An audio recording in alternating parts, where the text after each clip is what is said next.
తెలంగాణ నుంచి తెలంగాణ రాష్ట్ర ప్రభుత్వము కాంగ్రెస్ పార్టీ వాళ్ళు రాజ్యసభకు ఇద్దరు ప్రముఖులని గెలిపించి పంపిస్తున్నది. పంపించబడ్డటువంటి వాళ్ళలో ఒక ఇద్దరు ప్రముఖమైనటువంటి వ్యక్తులు. ఒకరు supreme court senior advocate Abhishek Manu Singhvi గారైతే, మరొకరు వేం నరేందర్ రెడ్డి గారు. వేం నరేందర్ రెడ్డి గారు రేవంత్ రెడ్డికి అత్యంత సన్నిహితుడు. ఆయన ఈ ఎలక్షన్ సందర్భంగా ఆయన ప్రకటించుకున్న ఆస్తులు దాదాపు 41.5 కోట్లుగా వేం నరేందర్ రెడ్డి గారు ప్రకటించారు.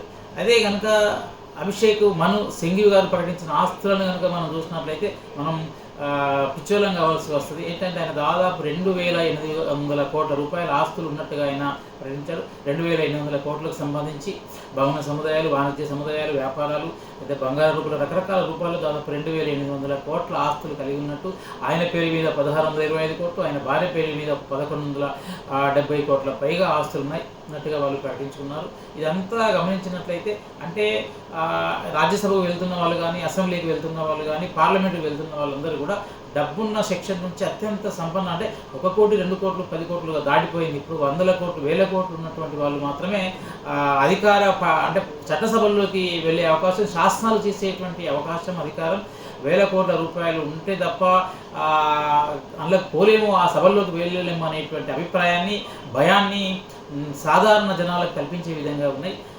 అయితే సాధారణ ప్రజలందరూ కూడా చైతన్యం కావాల్సిన అవసరం ఉంది. ప్రజాప్రతినిధులు అంటే ప్రజాస్వామ్యం ఇచ్చినటువంటి నిర్వచనం ప్రకారం ప్రజల కోసం పనిచేసే వాళ్ళు ప్రజల ప్రతినిధులుగా శాసనసభకు వెళ్ళవలసి ఉంటుంది.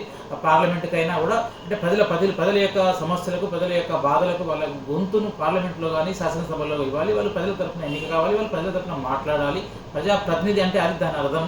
కానీ వాళ్ళు దాని విరుద్ధంగా ప్రజలతో సంబంధం లేనటువంటి వాళ్ళు ఇట్లా రాజకీయాల్లోకి, చట్టసభల్లోకి ప్రవేశపెడుతున్నారు. దీన్ని ప్రజలే చైతన్యవంతమై ప్రజల కోసం పనిచేసే వాళ్ళు, ప్రజల కోసం ఆలోచించేటువంటి వాళ్ళను డబ్బులు లేకుండా ఎన్నుకునేటువంటి పరిస్థితి ప్రజలు తీసుకురావాలి. ఎందుకంటే 500కో 2000కో 3000కో ఓట్లు కొనుక్కునేటువంటి వాళ్లకు ఓట్ల కోసం డబ్బులు తీసుకుని మనం ఓట్లు వేసినట్లయితే ఇట్లాంటి 100 కోట్ల 1000 కోట్ల అధిపతులే ఈ పార్లమెంట్లోకి, అసెంబ్లీలోకి చొరబడేటువంటి అవకాశం ఉన్నది.